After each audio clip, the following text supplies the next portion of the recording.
Hi guys, I'm Lokesh. ఇది డైరెక్టర్స్లో 6th video, resignation of directors.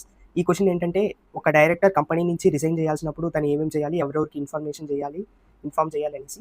So దీంతో అయితే ఈ యొక్క 4 వర్డ్స్ మనం గుర్తుపెట్టుకునేసి, ఈ 4 వర్డ్స్ నుంచి మనం ఎలా ఎలాబరేట్ చేసి 7 మార్క్స్ ఎగ్జామ్లో రాయాలని చెప్పి చూద్దాం.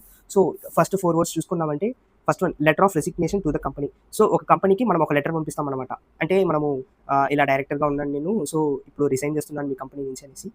ఇంకోటి వచ్చి ఆర్ఓసికి కూడా మనం పంపిస్తాము. తర్వాత date of resignation. So A date నుంచి రిజైన్ చేశాను అని చెప్పేసి. సో లయబుల్ ఫర్ అఫెన్సెస్, అంటే నేను ఏదైనా అఫెన్సెస్ చేస్తున్నానంటే ఇప్పుడు వాటికి నేను బాధ్యత వహిస్తానా లేదా అనేసి. సో ఇప్పుడైతే ఏమేమి పాయింట్స్ చూస్తాం.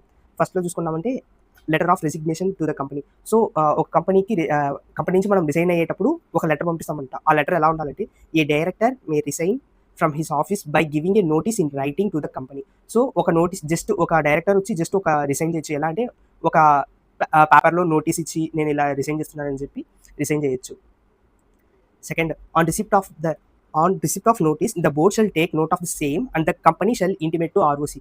సో ఇదేంటంటే వాళ్ళు కంపెనీకి ఆ నోటీస్ దొరికాక వాళ్ళ బుక్స్లో రికార్డ్ చేసుకోవాలి. లైక్ ఇలా పలానా డైరెక్టరు ఇలా రిజైన్ చేస్తున్నారు. సో దాంతోపాటు ఆర్ఓసి రిజిస్టర్ ఆఫ్ కంపెనీస్కి కూడా వాళ్ళు చెప్పాలి, ఇలా డైరెక్టర్ మా కంపెనీలో పనిచేసే వాళ్ళు ఇప్పుడు వెళ్ళిపోయారు అనేసి. సో థర్డ్ వన్ వచ్చి shall also place the fact of such resignation in the board's report immediately in the following general meeting. So ఇదేంటంటే ఇలా డైరెక్టర్ వెళ్ళిపోయారు అన్నది బోర్డ్ రిపోర్ట్స్లోనూ పెట్టాలి. అండ్ అది ఎప్పుడు ఉండాలంటే నెక్స్ట్ అప్కమింగ్ జనరల్ మీటింగ్లోనే తెలియజేసేవాలి ఇలా వెళ్ళిపోయారు అని చెప్పేసి. సో ఫస్ట్ పాయింట్ చూసుకున్నామంటే నోటీస్ ఇవ్వాలి, రైటింగ్లో నోటీస్ ఇవ్వాలి. తర్వాత ఆ నోటీస్ కంపెనీకి దొరికాక కంపెనీ ఆర్ఓసికి ఇంటిమేట్ చేయాలి. తర్వాత ఇంటిమేట్ చేసిన తర్వాత ఇలా బోర్డ్ రిపోర్ట్స్లో కూడా వాళ్ళు మెన్షన్ చేయాలి, ఇలా డైరెక్టర్ రిజైన్ చేసేసారు అనేసి. నెక్స్ట్ చూసుకుంటాం letter to ROC. The director may also forward a copy of his resignation along with the detailed reasons for the resignation to the registrar or within 30 days of the resignation. So ఇదేంటంటే తను resign చేసిన 30 days లోపల రిజిస్ట్రార్కి అంటే ఆర్ఓసికి తిను కూడా పంపించాలి. ఎందుకంటే ఇప్పుడు రెసిగ్నేషన్ చేశాను అనేసి పై పాయింట్లో కంపెనీకి పంపించారు. సో కంపెనీ సపోజ్ ఏదైనా మర్చిపోయింది, చేసింది, ఆర్ఓసికి తెలియజేయలేదు అంటే మన సైడ్ ఎటువంటి ఫాల్ట్ ఉండకుండా మనం కూడా ఒక రిపోర్ట్, ఒక నోటీస్ నుంచి ఆర్ఓసికి ఇవ్వాలి. సో తర్వాత చూసామంటే డేట్ ఆఫ్ రెసిగ్నేషన్. సో ఈ డేట్ ఆఫ్ రెసిగ్నేషన్ ఎందుకంటే ఇప్పుడు మనము ఒక రోజు మనము ఇప్పుడు ఫర్ ఎగ్జాంపుల్ 1st May 2025లో వచ్చి రిజైన్ చేద్దాం అనేసి అనుకున్నాము. ఆ రోజు ఒక లెటర్ రెడీ చేసాము. సో ఆ లెటర్ని ఒక 3rd May పోస్ట్ చేసాము. ఒక 5th May కంపెనీకి వచ్చింది అనుకుందాము. ఇప్పుడు వస్తే దీంతో ఏంటి, ఎప్పటి నుంచి రెసిగ్నేషన్ అనేసి కొంచెం క్లారిటీ మిస్ అవ్వచ్చు. సో ఇప్పుడు ఏంటంటే సపోజ్ తను వచ్చి నోటీస్లో 10th May అని వేశారు.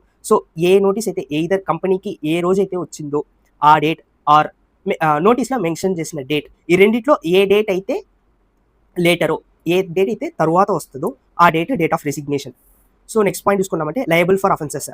The director is liable for the offences even after his resignation which is accrued in the company before his resignation. So తిను ఏదైనా అఫెన్సెస్ జరిగి ఉండొచ్చు, ఏదైనా ఫ్రాడ్, చీటింగ్ లేకపోతే అలాంటిది ఏదైనా చేసి ఉండొచ్చు. కాకపోతే నేను రిజైన్ చేసేసాను, ఇప్పుడు ఆ కంపెనీలో నేను లేను అని చెప్పి తప్పుకోవడానికి అవ్వదు.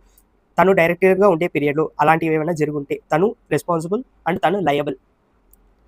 తన నోటీస్లో మెన్షన్ చేసిన డేట్ ఆర్ కంపెనీకి దొరికిన డేట్, అందిన డేట్ తర్వాత ఏదైతే లేటర్ ఉందో దాని తర్వాత ఉన్న అఫెన్సెస్కి ఇతనికి సంబంధం లేదు.